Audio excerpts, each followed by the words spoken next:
just to get started, so we have names of who's here. If you guys could just go around and just your name.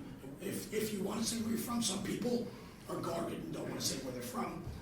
If you don't want to even introduce yourself, that's fine too. But if we just go around so we can get it on the camera, so we have everybody's. Can we get the voice changer and the face pixelation? We can do that. That's like drugs, eh? Matt, will you start? Yeah, sure. Matt Baglio, 27 truck in the Bronx. Thank you. Dave Gallagher, retired out of Heber Heights, Ohio. Eric Hankins, Yuba City, California. Battalion Chief. Ish. Mike Dugan, retired captain, FDNY. Mo Davis, Houston Fire Department. Steve Sanguinolfi, Affordable Drill Towers. Michael O'Hare, Houston Fire Department Rescue. Perfect. Ray? Ray McCormick from New York. Mario Badillo, Houston Rescue 10. William Kelly, Houston Rescue 42.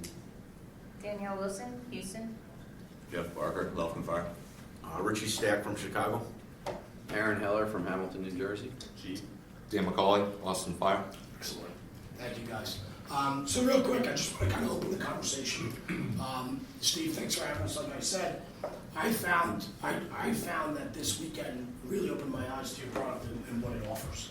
The versatility of it, but more importantly, what's based around the product. And that's meaning not just the training aspect, but like we talked about, the relationships that are forged because of it.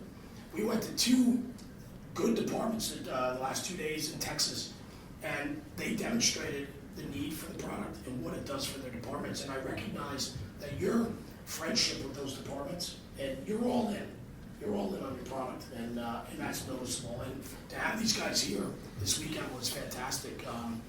Richie, maybe if you would start for me, I know you're kind of, introverted, so you don't like to talk a lot, but I was thinking on the truck end of things, maybe you could just talk about it, man. The props that we did, what you guys worked on, and we could just talk back and forth. Excuse me, Richie, I just want to say something. He read you like a 2-page novel.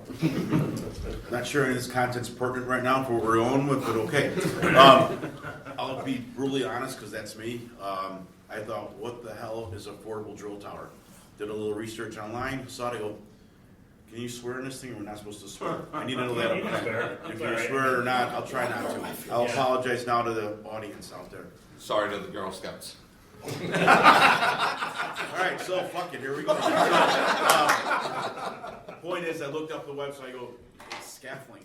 How the hell is this gonna work? I'm not gonna lie, I was very leery, very hesitant. Kind of more under the mindset of dealing with Connex cans or other facilities like that, thinking, what the hell are we gonna do there? Was very leery.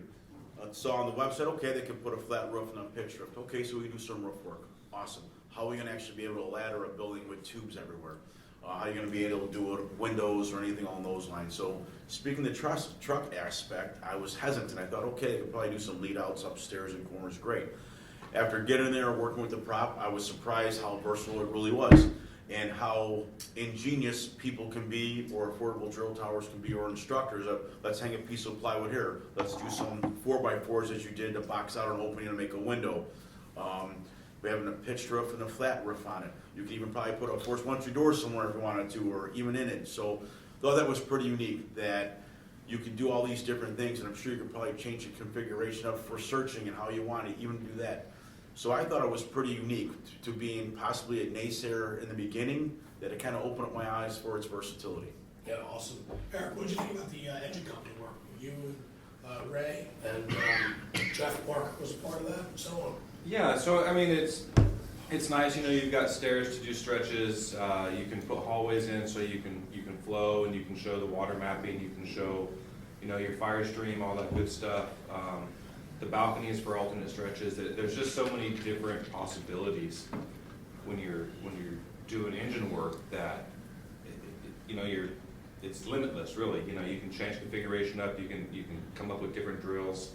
It's just a good way to get the folks on the hand lines and get some stretches done. I mean, that's ultimately what it is. Too many times in fire schools and stuff like that, you see guys stretching crosslays in wide open parking lots, yeah. And there's no obstacles, and there's no corners, and Yeah. anybody can be real good at that when you're walking 200 feet in a straight line. It's easy to chase kinks and everything else because there are none. So having corners, having stuff that you have to tend when you're advancing or making the initial stretch or anything like that, it's great. Yeah, and I think you know, the versatility is awesome, but I also want to talk about the whole weekend too, the experience, right? Mo, I sat through your class. I loved it, man. You're infectious. You're absolutely infectious. You know, part of my It's not the only one. This explains the way. maybe I should expand on that. My thing is like I come away from a weekend like this, and you guys, some of you have been doing this for a long time, but I still have to think that your batteries get recharged after a weekend like this. We're able to get away, turn everything off, and just be here with like-minded people. And I think, to me, man, that recharges me. Like, no, you know, I go back to the firehouse, I go back to my life, my wife and kids, and I'm fired up, ready to go. I feel good. You know, Mo, talk about that a little bit, brother. Chief, you knocked it out of the park, man. I love what you talked about. Well, thank you, I appreciate it. And you know, it's something I believe, it's something I buy into. And you know, we talk this brotherhood stuff, but when it comes time to being in the brotherhood, oftentimes we don't do the brotherhood. And for me, just being with you guys, was just like, man, it just kicked me in the gut in a good way. It's like, we just need to be better. You know, and I just think people need to take this training, no matter what kind of training you do, we just need to take it and run with it. We need to make our service better. We talk about making our service better, and we badmouth our service when it's not better, but it comes back to us. We're the keys to surviving this. Because you know, administrations don't want us to survive. So it's gonna be up to the firemen to survive it, and we just gotta push it forward. And that's what this weekend's for me. You know, Yeah. it's just great brotherhood. Yes. I think part of training is not just stretching lines and sitting through lectures. I think that you could learn from a group like this, just sitting around having a beer, 100%. right? And I think that's part of training too. You know, that kitchen table stuff. That kitchen table stuff, that's training. It is. You know, you sit down and some of the best training comes from that conversation over a late night coffee or a Friday night beer with your buddy that's in the firehouse, and you know, that's some of the best training you can get. I firmly believe that. Danny, what do you think about that, brother? I think you hit the nail on the head. You know, same thing, getting back to Mo's class. I told the chief yesterday, I said that was one of the best classes I've ever sat through, and it really did hit home. You know, some of the good stuff he said and some of the bad stuff that's actually going on in the fire service, but you know, it's all true. Like you said, it's up to us, and you know, if we just sit back and allow this happen, we're doing a disservice to not only the fire service in general, but to the citizens, to basically everyone, to sit back, watch all this happen, and watch it basically collapse. So, you know, getting out there, like you said, running with the training, getting out there, what you guys do, like talking about the brotherhood, talking about how we can make people better, getting out there, doing the training, and being positive, and instead of, what's the point of putting a brother down? You know what I mean? Getting out there on social media, putting a brother down or putting a department down, and instead of trying to help them, make them better, just help out each other. What I find just from going around the country and doing what we do, what I find is that, oh, my voice coming back. What I find is that, what I find is that the negativity is so much easier than the positivity. To pick somebody up is more work. And I think what we're losing is the fact that life, not even firehouse, life is work. Life is hard work. To live a good life is hard work. People don't want to work. And I think at the firehouse, that's what's happening too. I think we're finding it's not work ethic, it's hard work. You know, you can have good work ethic, but if you're only doing 60%, you're not giving 100%. And I think people, there's a disconnect with work. Everything takes work. You guys being here, Steve coordinating this, hard work. You guys fitting it into your schedules to come down here for the one reason. You come down here to educate. You come down here to better. You guys are doing your part. I do my National Fire Radio. You guys teach. That is fantastic, man, because you guys recognize that, and I think that's important. Anybody want to hit on that a little bit? You know, Dave, maybe you can hop in on this. You've been teaching for a couple of years, you know, and I know. St. Florian. To what? Dave's actually St. Florian's lieutenant. Oh, wow. Hey, Old Clark's his captain, so. Yeah. I think there's a couple different things to look at with this. I agree with you 1,000%. I hang out with these people, and I go back more motivated. I've seen a lot of changes. in the fire service. And you and I were talking about some things the other night regarding, there's people sitting around this table that I don't know, what would you call it, first generation firefighters now, the young bucks. They don't even know who these people are. Yeah. And they need to. They need to very much, instead of just biting on the latest flashy stuff that's coming down the pipe. You've got a lot of people out there that have reinvented things, and some in a good way, because it need to be updated, et cetera, et cetera. But you've got some basics that just cannot be changed. And when you get to dedication, you get to motivation, you get for self-improvement, things along that line, you gotta know where all this started. You know, we're certainly not fighting fire in long duck coats and three-quarter boots anymore. Damn it. Although it was really great, I gotta tell you. But, and certainly things have changed. But you can't just, and Ray and I have been talking about this too. You can certainly take new information, new technical data, new scientific data, but you don't throw everything else out. Correct. You've got to figure out where it belongs. Can we use it to our advantage?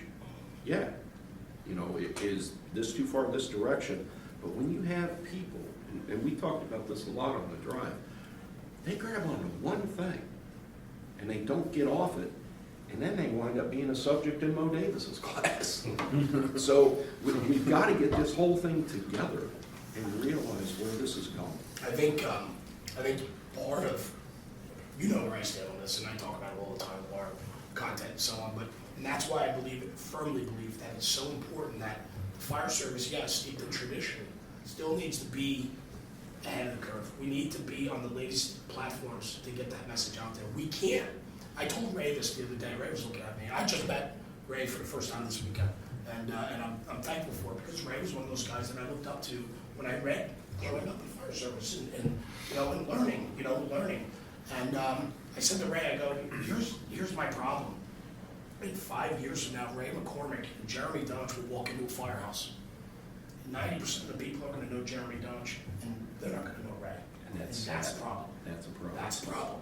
But the reason being is we need to get the message of the OG. I call you guys the OG, man, like the original gangsters. I love it because, you guys are the ones that laid a lot of the groundwork that I, as a firefighter, have learned and picked up and admire.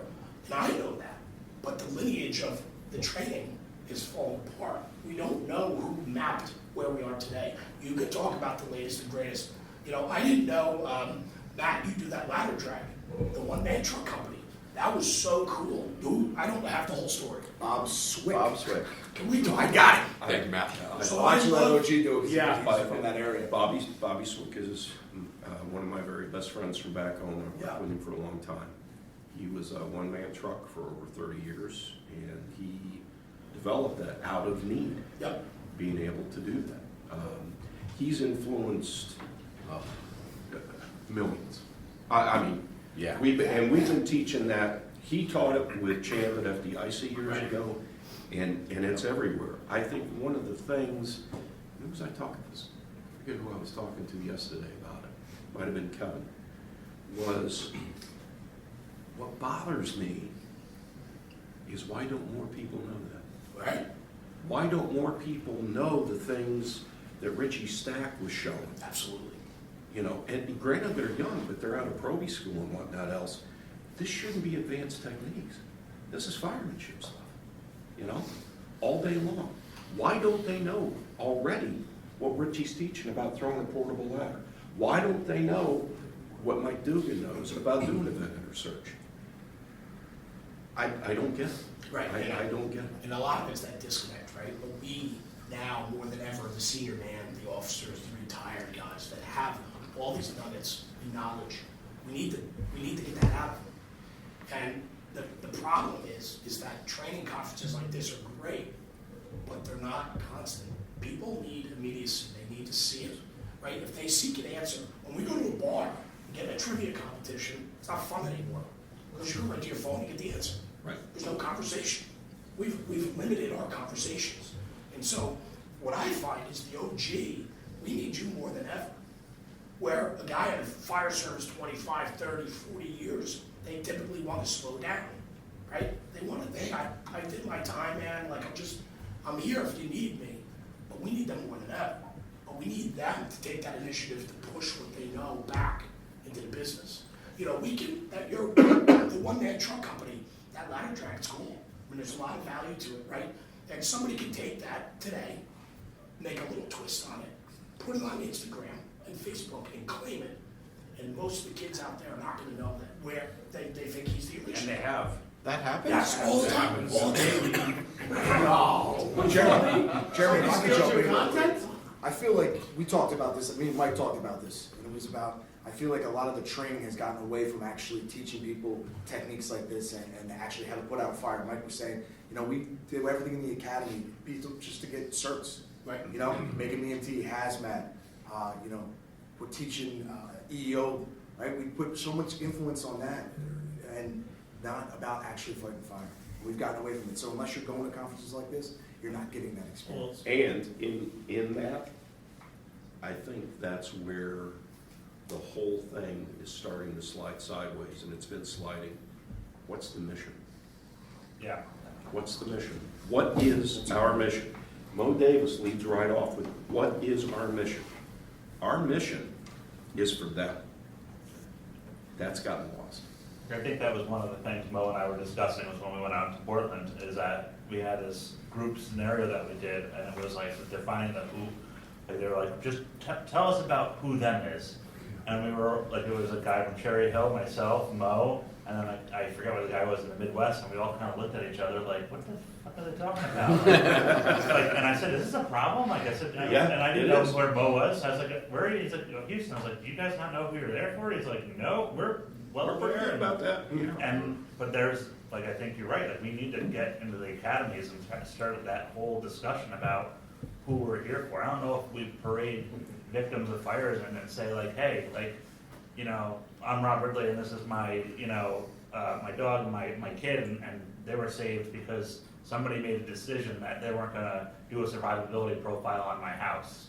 You know, do we sit there and bring people in like that? Or do we bring somebody in that says, hey, like, do we get the family from Polk County, Florida, and they come up and they say, this is my mother, and somebody decided to Snapchat my fire, and she's not here with me. She's 5 feet from the door and easily salvageable. Yeah.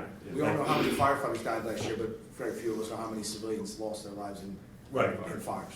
So I think it's a valid discussion. Does it have to do with the fact that we're so wrapped up in ourselves? 100%. Absolutely. The focus has shifted, the light has shifted about where the importance is. It's in the name. We're the fire service, okay? Fire service. We are there for them. Awesome. We are there for the people. If your wife, your husband, your mother, your father is trapped, do you want them to do a sort of survivability profile and figure out, could I get, you know, I might cut my finger on that glass on that window and I'm gonna have to go get a Band-Aid. Get in the fucking window, you coward, and rescue those people, okay? Do your fucking job. There is no ifs, ands, or buts. If you don't wanna do this, that's fine. McDonald's is hiring, okay? But do your job. The other thing, and I gotta take a little exception, we are not the OGs, okay? We are the old men. But there were OGs before us. Of course, There are the every people, generation has them. there are the people who, but the thing about that is they trained us to be their replacements. They took the time to train us, to make us good. We now have to get our people back into the training to train, because I'm not gonna be around for much longer, okay? It's just the way it is, it's natural, it's nature, okay? I'm not gonna be around that much longer. Somebody's gonna take my place. I hope they're in this room right now. But you gotta step up and do it. You gotta do it, you gotta get involved, and you gotta be a part of this. And you have to raise your voice. I knew that was coming. Let me jump in. Yeah, please. You know, we travel around the country putting up drill towers. We see a lot of different departments. We invite our videographers, our camera guys in to capture some marketing footage. And we'll see guys, young guys, and I'm talking early 20s. They've got the fancy mustache. They're covered up in tattoos. They got the coolest shirt with the best slogan on it. It's roaring their porn. And then we tell them to pull a ladder. And we watch them try to throw a simple 16-foot, 14-foot straight ladder to a window. And they're putting hooks down. They can't do the simple, basic things. They talk about salty, all these new, I say new phrases, and maybe I'm dating and aging myself. But everything now is about being salty. It's trying to grab things from yesteryear and make them relevant today. And it can be, but you can't be a fraud in doing that. Amen. You've got to put your money where your mouth is. You've got to be able to walk the walk and talk the talk. That's one of the beauties of having you gentlemen here at the table, and it's specifically why I reached out to you guys to be our instructor over this weekend, because I could find instructors a lot cheaper, a lot closer, and it could have saved thousands of dollars. I want guys and ladies that can talk the talk, walk the walk. And I hope whoever's watching that realizes it. It's not the tattoos, it's not the fancy mustache, it's not the cool slogan, tie-dye t-shirt that makes you a fireman, that makes you an instructor. It's whether or not you can talk the talk. And you didn't learn your knowledge from YouTube. Right. You learned it from pulling hose, from pulling ceilings, from pulling people, making grabs. Okay, that's what makes it, so. Well, we A gotta little get bit of that. a soapbox. Well, no, you're down, go ahead. Dave. I think there's, and you can't blame it, but in our time, and you know, and I would appeal to Ray and Mike and Mo and You do those it of us, to me. a little long in the tooth, but do you remember when you got in your senior man? Oh, absolutely. I mean, it's just like military, they remember their DI, right? Yep. Or their first sergeant, Of course. you know, their first sergeant or whomever. The issue is now, when we went through, that senior man had gone to tons of fires, had intimate knowledge of the districts and this and that and the other. No fault of anybody's. You know, and he may have gone to 5,000 fires. Today, the senior man with 10 years may have gone to 5,000 calls, but 4,975 of them were medic runs.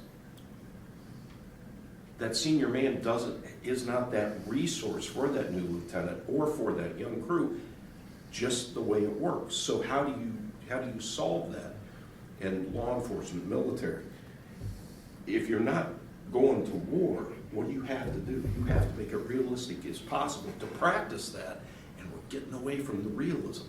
Simplification. Yeah, we are getting away from the realism. Well, it's a mixture of that, Dan, and then like, you know, I don't want to say bureaucrats, but people, you know, there's going to be training scars, and I think that's, we all say like nobody should get hurt in training, and I totally agree. Nobody should get killed in training. Yeah, I get it. But like, we are in a dangerous profession. I think I was talking to you about the guys at work who were like, we need a tower ladder because it's not safe. Yep. And you're like, then you maybe shouldn't be in the fire department. But like, we have to get 100%. that experience up. That's why I took so much value out of going down to Burning in a Bayou, because it was real experience. And it was done in a safe manner with a great group of people. And I think just like, we have to do that. Like, We've made everything so simple. I talked about it, you know, different places everywhere. What they're doing in academies, we're keeping it simple. We're not making it difficult. Why? Well, you know, because what if someone gets hurt? You know, what if they complain? They're afraid of people not being able to do their job and being exposed. It is what it is. You have to show that. We have to get back to that point. We need to do this. Forcing a door in 60-degree sunny weather and you can see everything, what is that really helping? That might be a good base the first time you're ever going to force a door. That's a good start. But 6 years later, you're doing the same thing. Who is that helping? No one. It's Disservice to yourself. exactly. Yeah. We need to get back to that realistic training in the academy. Do we have to be burning down a triple decker or a hospital or something like that? No, but if we're forcing that door, It helps though. it does, it certainly does, and we'd like to again. But forcing that door under smoke conditions, under heat conditions, just add an academy.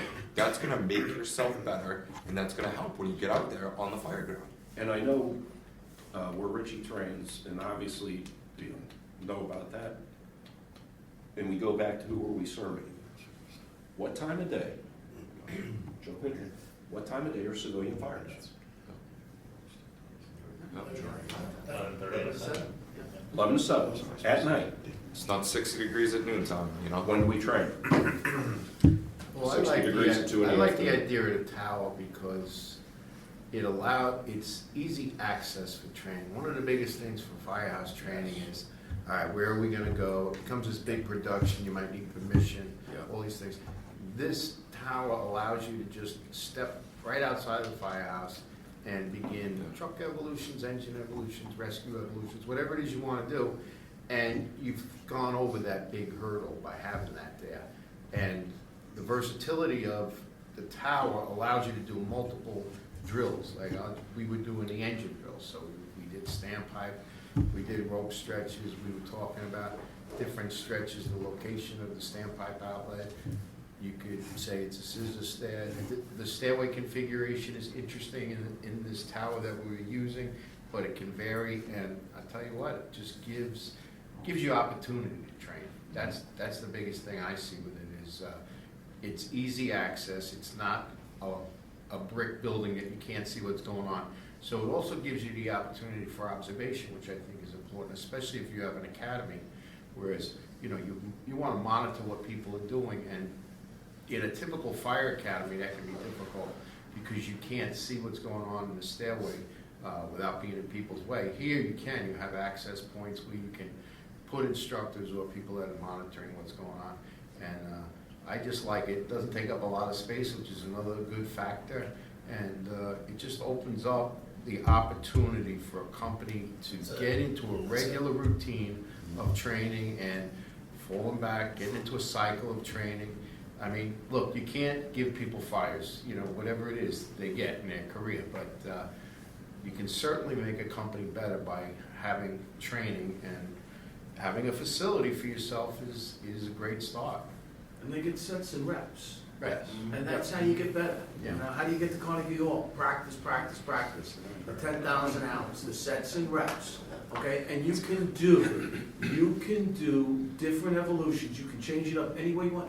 But you can also be doing two different things at the same time, like in a fire situation. Geez, you can have a truck and an engine on the staircase at the same time? Oh my God. No, that never happens in a fire, does it? Oh, no. Somebody might get hurt. Oh my God. Did you stub your toe, Eric? I'm sorry, okay? Can I also add to that, the setup? I mean, once it's built, it's put up, you can just go to work. You know, most of our drills takes us an hour to set up. You just go out there and you go to work. You take a ladder off the truck, you take a hose line off the truck, and you're working. It's set up, it's ready to go. So there's not all this downtime of having to, you know, plan it out, position stuff, go to the parking lot like you were talking about, asking for, you know, approval. It's ready to go. Right. Right, I agree. To tag on for what Ray said, Yeah. I agree, you can't give people fires, but they always have opportunity. And it was, you know, most places, they go out and do their rig check, they'll put their arrow up in the sky, they'll spin it around once, they'll hit the firehouse, they'll hit the flagpole. You know what they won't do? On the way back from a call, they won't stop, they won't pull over, they won't spot a building. Get out there and do it, set yourself up, get the reps in. Man, I think like the best chauffeurs that we have at my house, the first run, they treat it like it's a job. It might be a CO run, they're treating it like it's a job. They're setting that stick up to the roof and they're hitting multiple windows. They're treating it like it's a fire.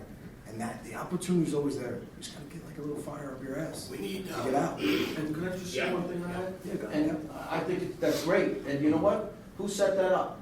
The senior man before them. Absolutely. The guy before him passing down. This is what you do. And that's what the most important thing is. That senior person is setting the tone of that firehouse. I'm the chauffeur of Ladder 27. I'm telling you, every day, I go out the first one of the day, I'm gonna take the rig out, I'm gonna set it up, I'm gonna practice. I'll do my rig check in the firehouse, but when I go out, I'm gonna put it under a load, I'm gonna stress it, I'm gonna talk to the roof man in the OV about what we're gonna do on this building. I'm having a little impromptu drill. The senior firefighter in that firehouse is setting the tone. And when you see that person, that's the person you wanna grow up to be. That's who I wanted to grow up to be. The senior man in my company, and they were the ones, because again, we're passing down that stuff, and I think that's great. I think a big problem though is the fact that most firehouses don't have a good senior guy anymore. Well, then you gotta step up, I don't care if you're brand new. I agree. I don't care if you're brand new. So we're talking senior man, and I'll get to other stuff I wanna just bring up, but I just sat in a class in Charleston, South Carolina, 3 days ago. Chris Losey. Los has 23 years, I think, in St. Lucie County, Florida, and never wanted to promote.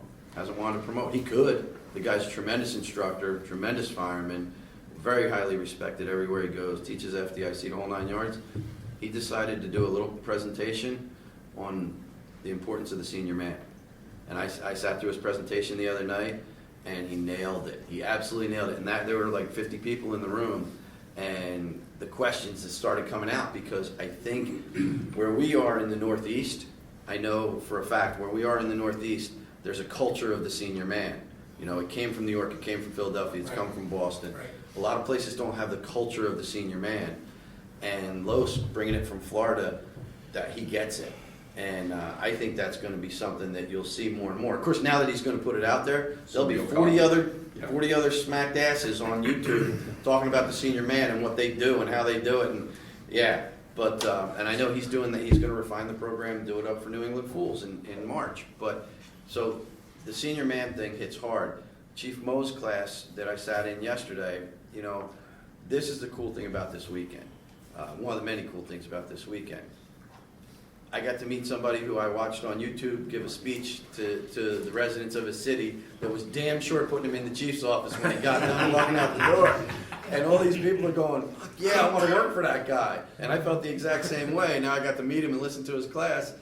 And I know that I was listening to a fireman and not just some stuffed shirt chief, because he stood there after working out, teaching in the cold, stood there in his hoodie and his bunker pants and gave an entire presentation on what it should be, and I was thrilled to sit there, and somebody even put on their Instagram or something yesterday about us sitting in classes.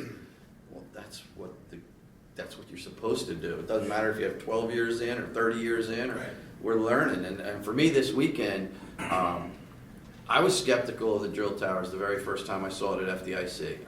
I'm thinking, what can I do with this? You know, where's the realism? And the more I saw it, the more I understood that this offers so many opportunities, and it's cost effective for firefighters. You know, we have departments that say, oh, we got no money. You can get grant money, you can find a way. This is not an expensive avenue at all compared to some of these other facilities. And yesterday, 5 evolutions going at one time, and nobody banging into each other. And different, not just 5 evolutions, but completely different things. Truck ops. Tracks, yeah, total different tracks. We may have gotten the trucking wet. Well, there's that. They didn't melt. But, you know, you're doing rope work from it. You're doing tech rescue work. How dare you? So you're doing all this great stuff in one location, at your firehouse or at your training center, at a cost-effective way, from a company who gives a shit, obviously. Because, and it's not to blow smoke up Steve's ass, but the bottom line is, he put on this weekend, he brought in some seriously high-quality people, put us all in that one room, and said, this is kind of my vision, make it happen for me. And he certainly didn't make any money by doing it, that's for sure, but he gave back to the fire service. And, you know, I can't say enough about it, because I got to be in a room with people that I've heard their names and didn't know them. Right. You know, I mean, growing up, my first year at FDIC was 1997. I didn't own a training company. On-scene training didn't exist. I was a fireman that just wanted to learn. And I went to FDIC, and I met Gallagher, and I met Mike Dugan, and I met Ray McCormick. And you know what? They were great instructors then, and they didn't have the I guess the big push out into the national world. Social media. There was no social media back then. So you met them and you found out these are salt of the earth firemen. They just wanted to be better. And now here I am, luckily, you know, 25 years later, at the same table. And the things that I learned from Bob Swick in 1997 is when I learned that ladder drag. Yeah. And I've been teaching that ladder drag since 1997 to anybody that I ever teach anything about truck work to.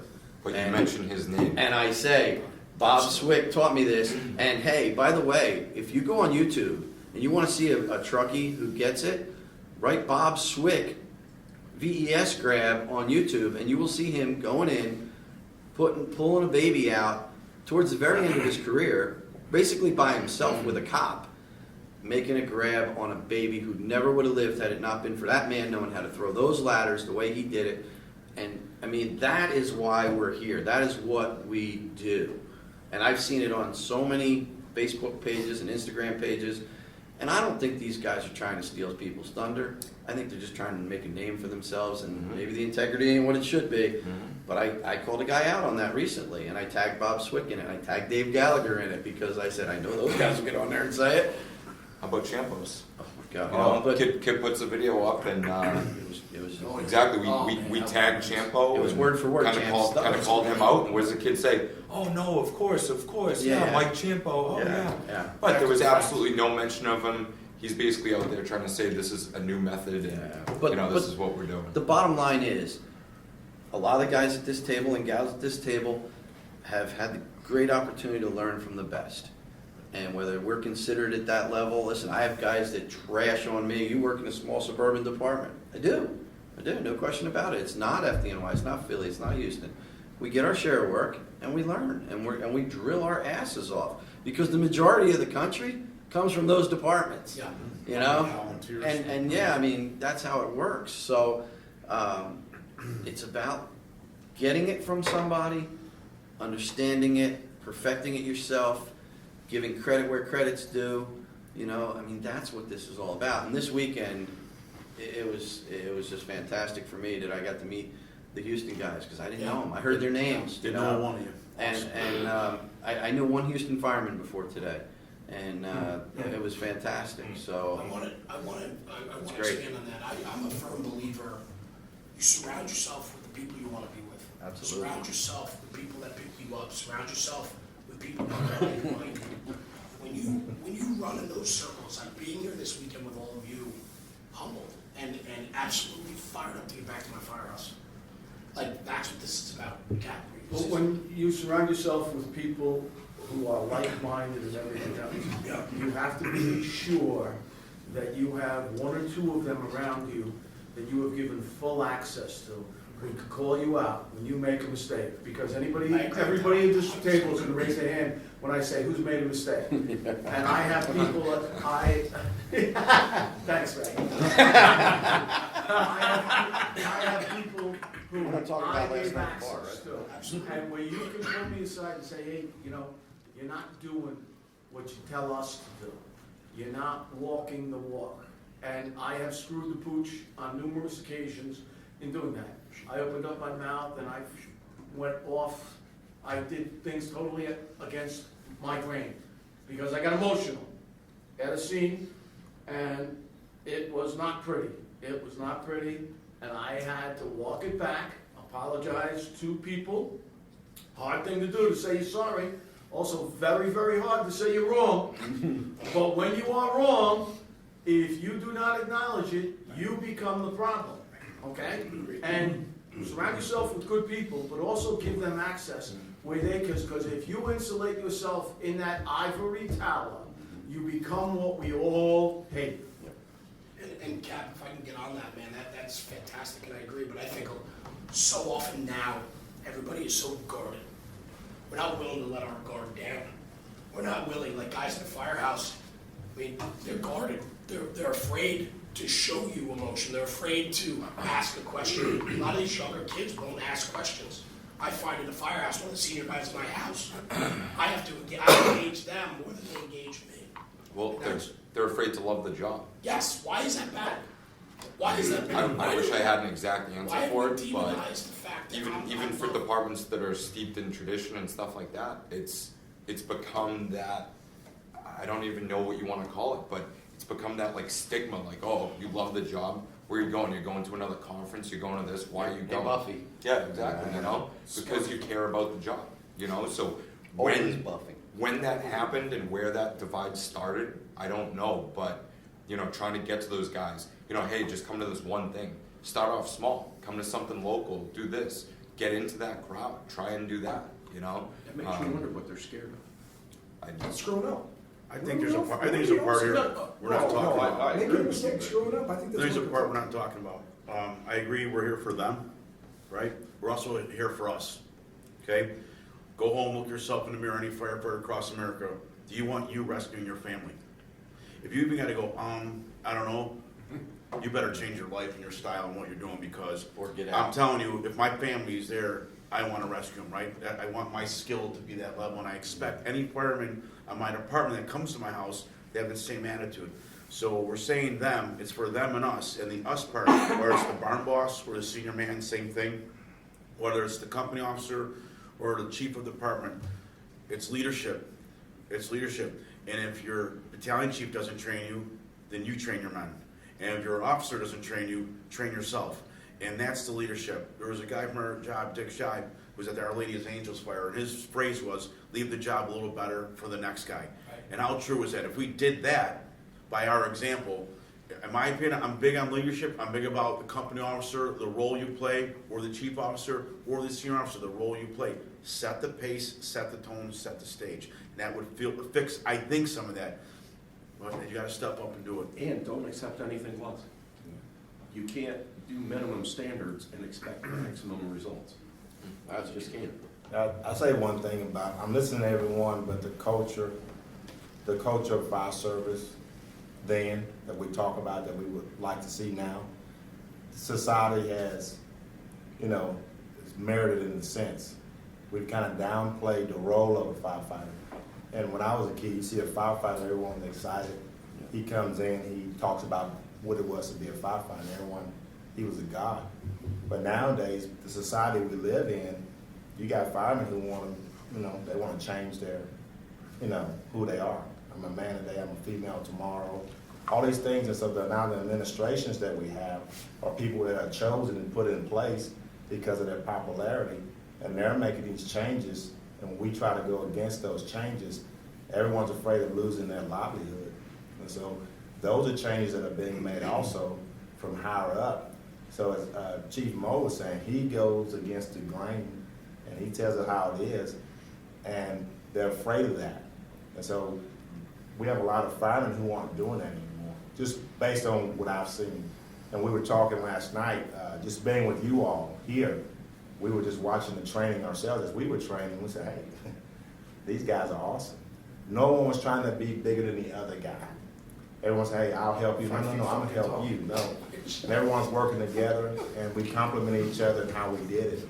And that made it fun, made it exciting. And so I've been in the service 23 years, and to see that, it reminded me of when I was in the Marine Corps, the brotherhood, and so that was a true essence of brotherhood that I saw over the weekend. That meant a lot to me. Can I ask a question to the group? Yeah. How many of you watch what's that, Reno 9/11? Is there like a comedy show about the fire service or something like that? You guys was from Super Troopers or whatever, no, what's that, or Tucson, I don't know, but talk about it. Chicago Fire, is that good for the fire service? Maybe. Was Ladder 49? Yeah, maybe. Was Backdraft? Maybe. Tower Inferno? Maybe. What was the one with Dennis Leary? Rescue. Was that good for us, for our image? No. The Three Stooges, I love the Three Stooges, but when their fire truck goes around, can't get their shit on, what does that make us look like, right? You have to honor that patch, right? The globe and anchor for the Marines, that Maltese cross is our symbol, is our image. And when you watch these shows, you laugh at them. I hate those stupid shows that make us look like jackasses. I agree with you 100%. A show that makes your job look good, whether it's hyped up or not, great, but it makes you look like a professional fire service or the good things you do. I think those are good shows. And we should be bitching and screaming when the stupid comedy show comes up and showing we're dumb, stupid firemen or the antics or the jokes, because it doesn't help us, doesn't help our profession. And these kids today, social media world, TV, and they watch that stuff, and I think they suck. Can I say something that kind of tags onto that, Richie? Yeah. It's social media. It's called social media. The firehouse now, we see people all the time on their phones. They're sitting around. We're not communicating as brothers and sisters in the firehouse like we used to. Back in the day, when I came on, there were no cell phones. You had the pay phone in the hallway to call your wife at night or your husband or whatever else. That was it. There wasn't no, if you got a phone call in the middle of the night, there was something going on, there was a problem. That was bad. Okay? It was bad. Now we got people in their own individual bunk rooms, on phones and computers and everything else. We don't even sit and talk at the meals together. Used to be the meal was the central part of the firehouse. The company drill was the central part of the firehouse. We sat and we talked. We found out, how's your wife? How's your daughter? What's going on with your family? How's your bride? Where does everything get solved? The kitchen table. Right, exactly. You know what we're being taught? We have to get back to that where we communicate with each other, where we are family, because the firehouse is our second family. And put down the phones. Don't bring them into the kitchen. Leave them in your lockers, whatever else. Understand if, you're gonna have, your wife's gonna have a baby, something's going on medically, that's fine. But for 99% of the time, we don't need that thing when we're with us. Don't do it. Go in there and talk to people. Find out what's going on in their lives, how the fire service is, and be a true brother or sister. Kat, just to ask you a question. When you were in the firehouse, when you went to work, everything else got turned off. Meaning life. You didn't bring in, your second job, your third wife, I'm not you, just in general, right? No, I understand. Right. You didn't bring your third wife, did you, Dave? No. You're already retired by then. Missy's not watching this, right? No, that's okay. She's my second wife. Okay. Yeah, because I married the same girl twice. I did. If I want to piss my wife off, I introduce her as my second wife. Because I married her the first time when my brother was on leave from the Navy, and we got married by a justice of the peace. Second time was in the church. But I married the same girl twice within a year of each other, and if I want to really piss her off, I introduce her as my second wife. Oh, yes. But, no. But you're right, because, and part of the problem goes back to where's the focus? Right. That's when it starts becoming about us and me That's it. instead of them. That's where I was going. And this whole thing, to me, and I've told a couple guys, this book that I love, by a guy by the name of Pete Blauber, The Mission, the Men, and Me. And for the fire service, I created as the mission, the team, the company, whatever you want to call it, and me. It's what your job is. You're in the fire service, it's service. It's the company, what we're doing. Engine 1, ladder 2, rescue 1, medic 1, whatever your job is. You've got to prepare for that job that day, what you're doing. It's the mission. Now it's the team. If somebody's having problems at home, has a sick husband, a sick wife, a sick child, that's going to change the team. And then you. If you're not spending time on that day, that firehouse, when you have time getting better at what you're doing yourself and everybody it deserves. So it's always about, the mission is always first. The team is always second, and they're always above you. And you are the last one. But as you get better, they get better, and you raise them up. Well said. Unfortunately, to touch upon kind of what you were saying, Jeremy, unfortunately, probably every single person's department across this table right now, there's at least one person, probably more, that what are they worried about? That second job. They're more worried about getting there. They're not focused, and they're trying to, what's the right word? They're trying to just get past that 24-hour shift. Getting by. Yeah, Just getting they're by. getting by, they're there, Sure. but their mind's not fully there. And they don't want to have any runs during the night because they got a big job on the side Yeah, hustle It's tomorrow. like an inconvenience to come to But work. They think just show up late, exactly. they want Hey, to I leave early. watched the supervisor sitting there doing invoices during a regular day. But it goes back to all the stuff we're talking about here, the prep, the reps, and all that, and like Ray and all of us have been working with this thing.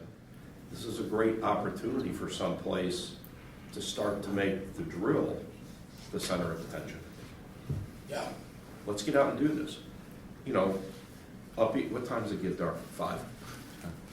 All right, so we go out at 6 o'clock, 6:30, 7 o'clock. We clean up after chow. You go out, now we're throwing ladders in the dark. It's a whole different dynamic. Yep. And all it took was an hour Pulling and a them half off, later. getting them the right way. Yep. So here's one of the things, as I sit here and I listen, and again, we've got all parts of the country represented, we've got all age groups represented, from Danny having what, you got what, 10 years in? Yeah. Right, to guys with 40 years in and more, and from varying departments. we've kind of addressed all the things that we see, not all because we'd be here for a month, but all the things that we see wrong in the job, things that we need to correct, things that could be better. But man, sometimes we forget our glass ain't half empty. The fire service isn't as shitty as some people portray it to be for their own benefit, to sell classes, to sell equipment, to sell gear, to pump themselves up on Instagram or Facebook, you know. My glass is half full, and I know for a fact that this has been the greatest blessing of my life, other than my children, is that I've had a 30-year so far career, and knock on whatever this is, there's quite a few more years left of it, that I've gotten to do what I love, that I've gotten to train with some of the greatest firemen in the world, that I get to sit at a table like this. And no, not everybody gets to sit at this table, but everybody's welcome at this table. Sure. The 2-year kid, the 30-year guy, the guy who runs 3 runs a year in Podunk, you know, Iowa or whatever, or the guy from the FDNY. Everybody's welcome at the table because there's so much good that they can give us and we can give them, and you see it. You know, I probably should preface this, but I learned an awful lot in those first few years going to conferences and paying for myself to go. And, you know, I went to IFSI when I was a kid, and Bobby Hoff and those guys, I took a survival class. It was in the beginning of their survival stuff in the early 90s. And I sat there thinking to myself, holy shit, how do you get this good? And after the class, and I don't even know if Bobby would remember me, but after the class I said to him, you know, this is where I'm at, this is where I work, this is what my goals are. You know, I can't imagine getting to your level. And he says, get to your level. You're going to be fine. You're going to do just fine. And I don't know, several years later, many years later, I got called by the IFSI to help with their engine program.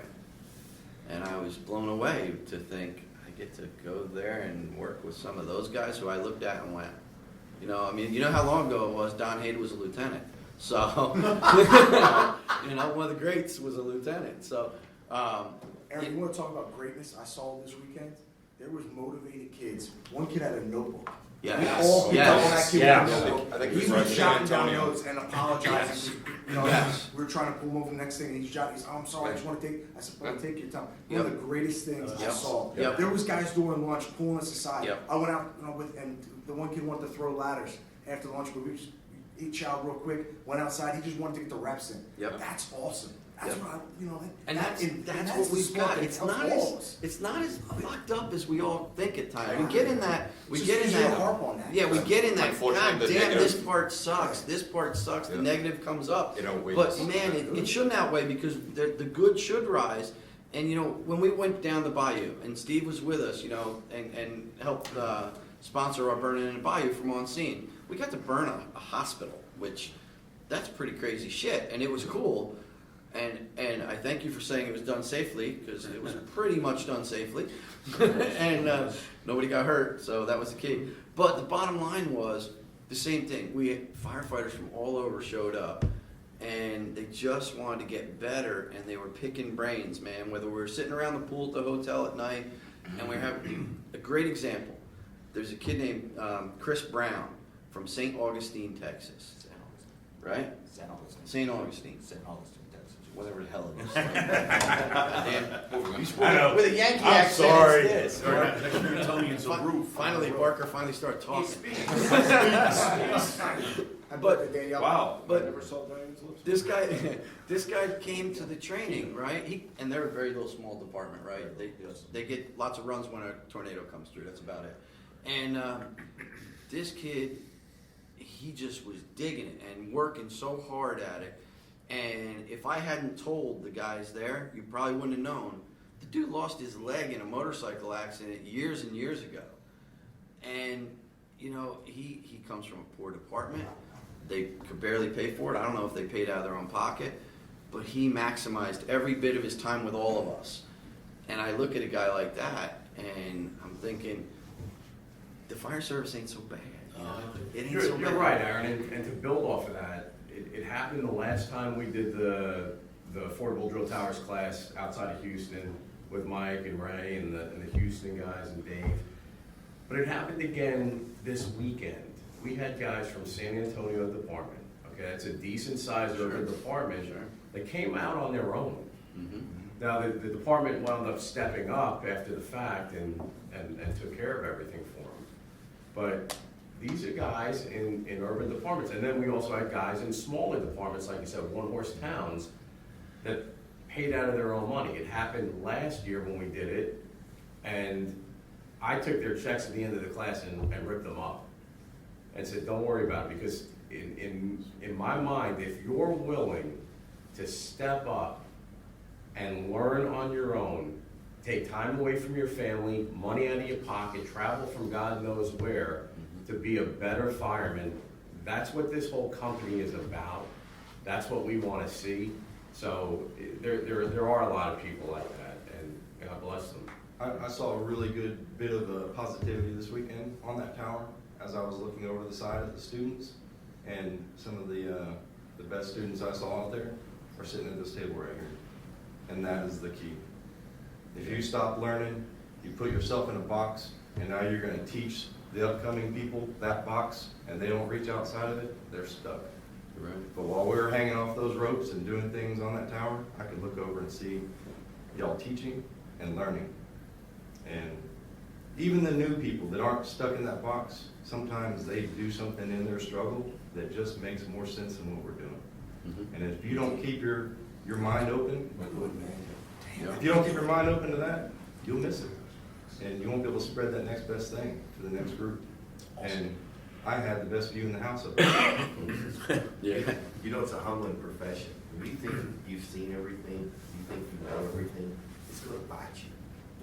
And I think we talked, I don't want to take much time, but we talked about VES punching a hole in the ceiling. I never heard of that. I did not, I never heard of that till this week. But I then I'm don't do gonna that. take that back, and I'm gonna start doing that. Yep. And that one little thing might save us, or might save somebody that we know we care about. And that's the beauty of it, and I think we should put that to everybody. We should always be a student of this profession. I think I'm gonna tag on that for just 1 second, because it's something that I believe wholeheartedly. If you know something and keep it to yourself, it benefits no one. You're right. If you share it, it benefits the entire fire service.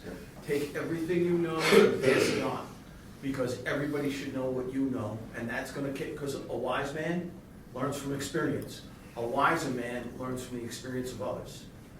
I don't get quite, anyone here not learned something this weekend? I learned a couple of things this weekend. I learned a ton.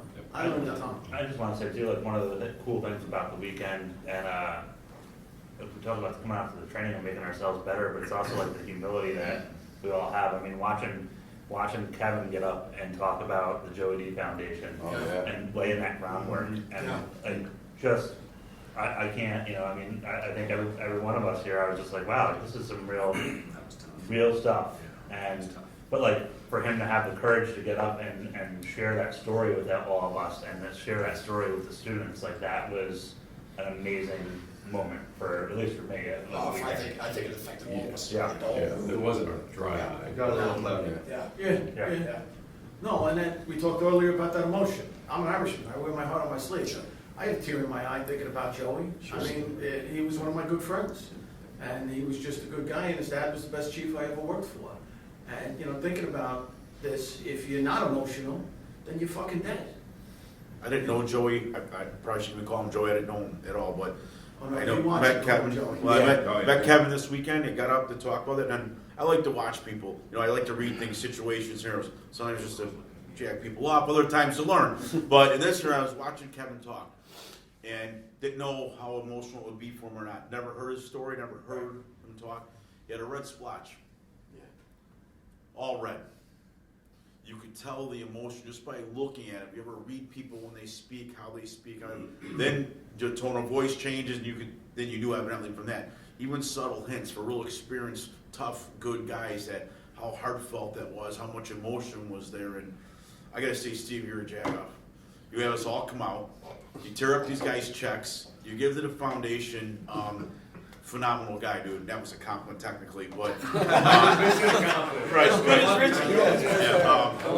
phenomenal guy, phenomenal weekend, and awesome, dude. It's going to a good cause. I mean, The Joey D Foundation is making the fire service better. They're doing it in Joey's name, in Joey's memory. And they're giving grants out to the fire service for escape devices. They're doing a good thing. Look, affordable drill towers, we're in business, we're a for-profit company, okay? But my livelihood doesn't depend on this. So as much as we can give back to the fire service is what we want to do. And that's why I don't shed a tear when I pay for dinner. I don't shed a tear when I buy beers. I don't shed a tear when I take the registration and make a donation to the Joey D Foundation, because it's what it's about. Well, it tells the quality of person you are, we'll leave it at that. Good man. Are we still filming or are we on a break? No, we're good. These students though, You need a break? No, I just want to ask a question. Okay. I want to ask Danielle what she learned this weekend. speak loud.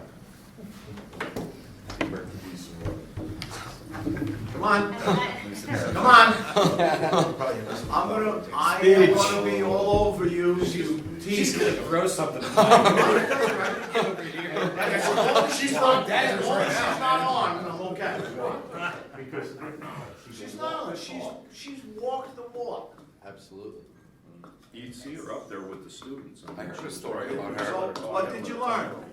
You gotta speak now, loud. There's a lot to take back from a weekend like this.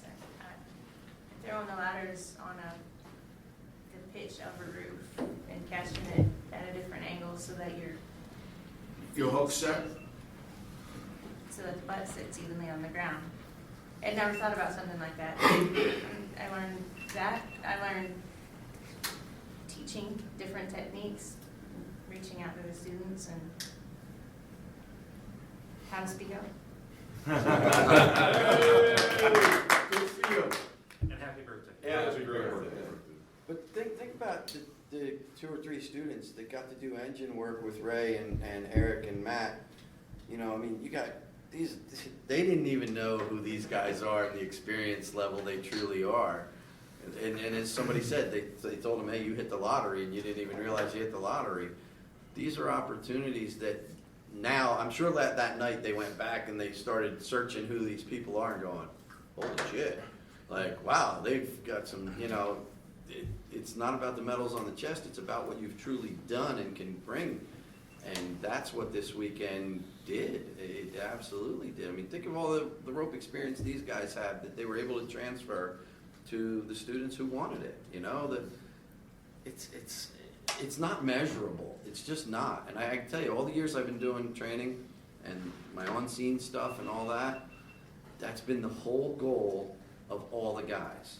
And they all bought in. It's just like this weekend. Everybody bought into that vision that you brought to it, Steve, and you can't ask for more than that. And it's not about these guys who create little training groups and little training companies that just pop up and are doing it for their and are doing it for their egos and are feeding bullshit that they really don't know, or that they learned from Ray's videos, or that they learned from Champo's videos, or whatever, because they're out there.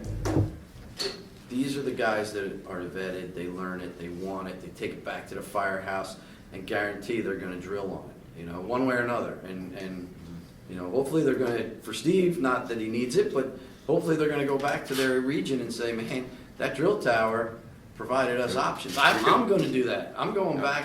I get promoted in a couple weeks. I actually might have a little voice now. And I'm going to tell the guys, listen, when we're looking to upgrade, we can utilize this for a smidgen of our budget. We should think about it. No else won the lottery? We did. Thank you, man. Absolutely. We won mine. I got to teach with you. I haven't got to teach with you. Got to talk to you more on a personal level, Ray. Got to see Eric do his own stuff, his alternative lead-out stretches. Always great to hear. Matt, Danny doing his stuff.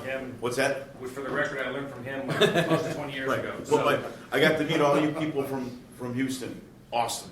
You know what I mean? We would have never met. All quality, top-notch. So I feel like I won the lottery. I think we all did. And that's another great part for us. I think we're always learning from each other. You know, Richie said something, he was talking to some students, and afterwards, I thought he had made a mistake. He was talking about ground ladders, and you know, he mentioned like a 38, and after I'm like 28, and he's like, no, 38. I'm like, what the fuck is a 38? You know, 3 feet taller than a 35. but I had never heard of it, so we had that conversation, and I learned that. You know, it's certain ladder companies in his city carry it, and that was like a point. You know, we talked about it for 5 minutes, and you know, we're always learning from each other. I think one of the nice things about, for the instructors in the room, that they bring to a class or a hands-on, obviously a core of the basics, but usually with some sort of twist that's they put in this time to figure out maybe some shortcuts or tips or something that'll help a student learn it better or faster or whatever it might be.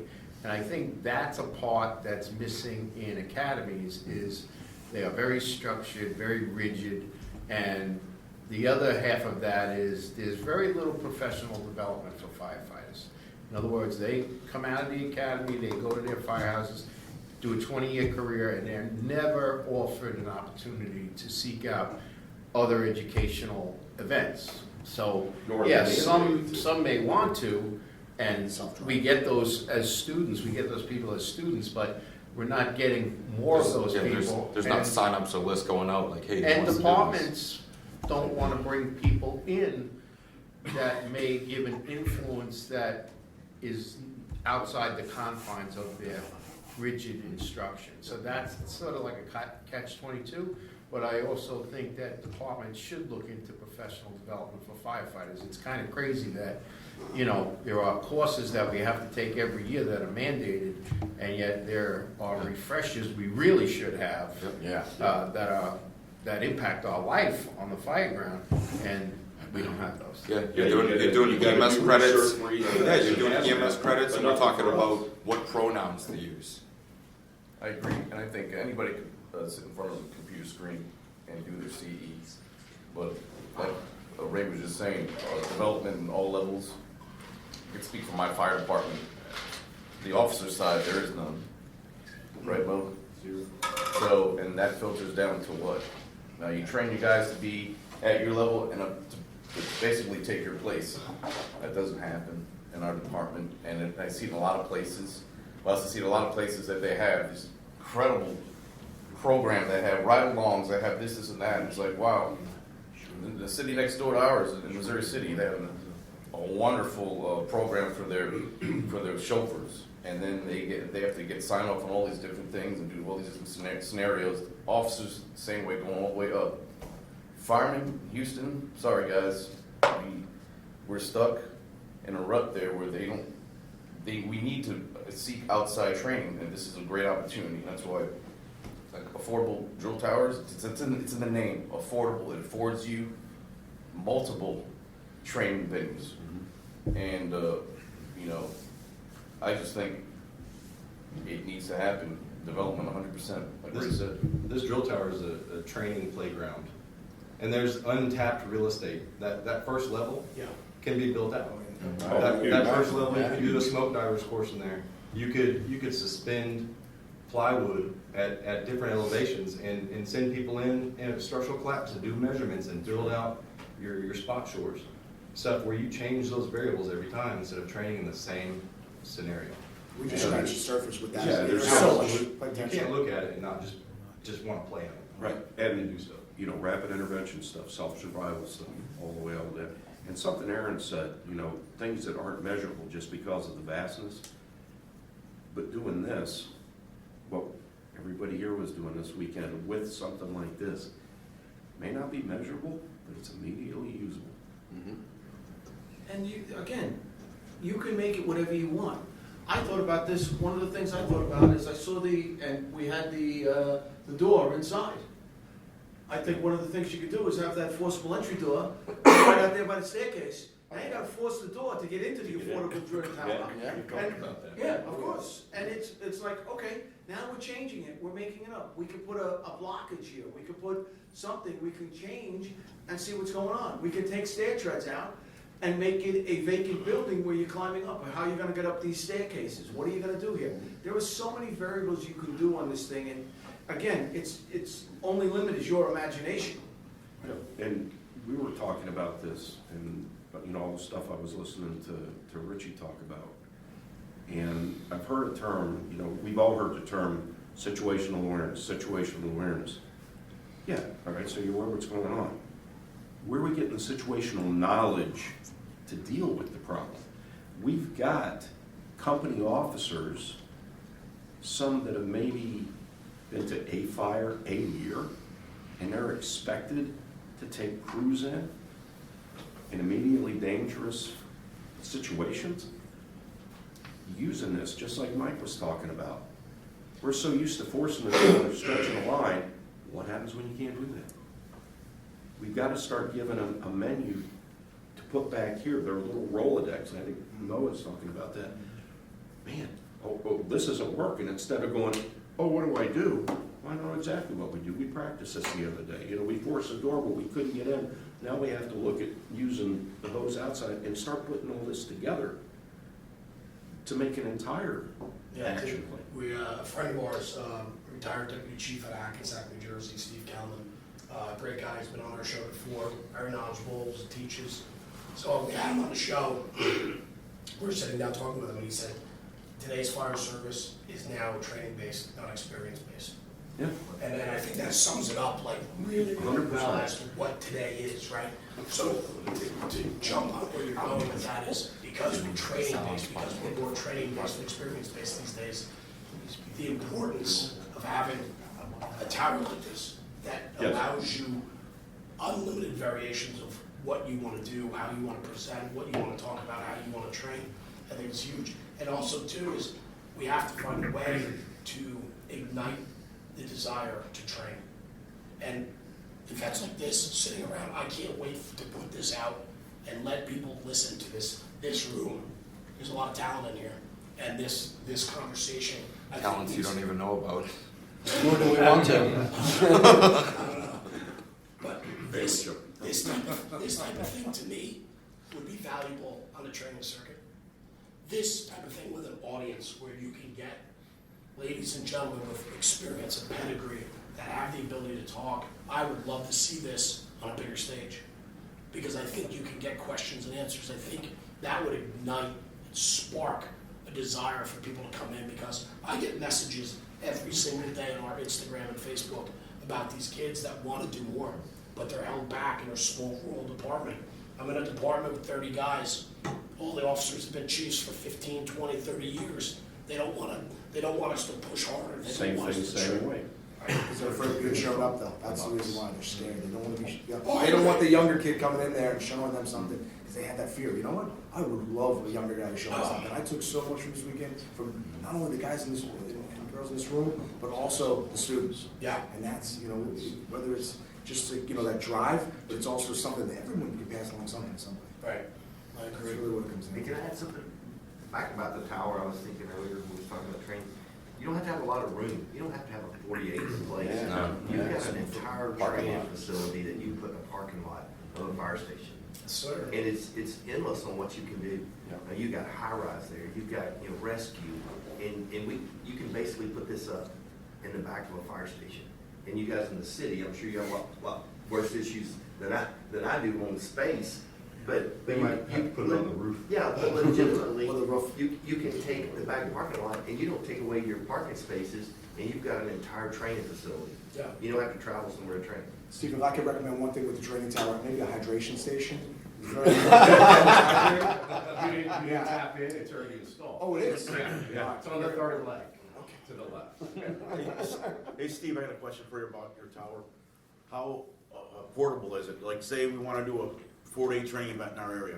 Is that something where you can come out, we can do a 4-day sponsored training event, put it up? I mean, that even something to look at, or what are your thoughts there? It's not very cost effective to move it. Okay. It's you're talking like what we were using over the weekend at Bastrop County ESD 2 and Williamson County ESD 3.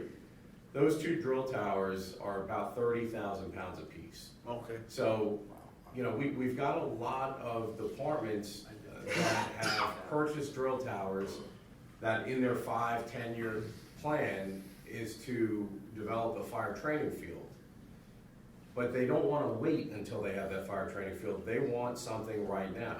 So they bought it, and just like Chief Mo said, it's in their parking lot. And they train on it, they use it. They don't have to drive somewhere. They don't have to go anywhere. They don't have to Get put burn companies tax out of or do service. this They don't and- have to get back-ins. They don't have to pay overtime for coverage. They go out, they walk out the back door and go to work. So if it's something, you know, to your point, Richie, where you're talking about setting it up and in a few years moving it to a training field, makes sense. To do it and let's say you got 5 stations in your district and you're gonna move it every 3 months, it'd be cheaper in the long run by five of them, yeah. Interesting. Anything else, guys? I mean, this has been just an incredible experience. We've been going for about an hour and 20 now. But, you know, thank you. Thank you, Steve, for having us all. Thank you. What a great opportunity, and I'm fired up. I'm humbled to be here, to be a part of this crew, but also to see the mutual respect and brother and sisterhood that went on this weekend. It's hard to even put into words how that impacts myself and all of you, I'm sure. So I just want to say thank you for trusting us with this today and sharing your feelings and talking with us. And Steve, thank you for putting this all together. I mean, what a great opportunity, and I really look forward to more of this. I think roundtables like this do a lot of good, and I think we need to get this out. We need to educate everyone from young to old in the fire service that this is what it's about. You know, the back and forth and the camaraderie and why this job is still good and why it's okay to be into this job. I think that's important. Don't be on it, be into it. Good. So Thank we you. did. Steve, you have anything to say? Yeah, I want to thank everybody. I want to thank all of you guys for coming down, participating in the training, sharing your knowledge with everybody that attended. Thanks for dealing with the schedule. That was fun. I think it worked out to the students' benefit because the students were able to get a lot more bang for their big $75 price tag. So I think, and I hope that they walked away with a lot, and I think they did. Hope you guys are walking away with a lot. A quick shout out to Siddons Martin, Pat Siddons and Leon Martin, Apparatus and Pierce dealer for bringing out that 107 to Bastrop. A shout out to Chief Josh Gill and how about Captain Chris Lively, man, over at Bastrop County SD2. Man, I think he's still probably out there doing stuff, you know. oh, I guarantee you, he's building a training prop somewhere, man. It's amazing. And Jay and his Best wife, barbecue I've ever assistant had. chief, best barbecue, so thanks to them. We had a great lunch. Chief Scott Kerwood and Assistant Chief Rob Bokenegger and their crews at Williamson County ESD3 for their hospitality, allowing us to muddy up their concrete slab a little bit and leave some particles of OSB on the ground. Appreciate that. And I appreciate Rob, you and Jeremy for coming down and doing this as well. So thanks to all of you guys. Thank you. Thanks, guys. Awesome. And that's a wrap. Thank Jeremy, you. National Fire Radio. Matt Paglione, Jeremy.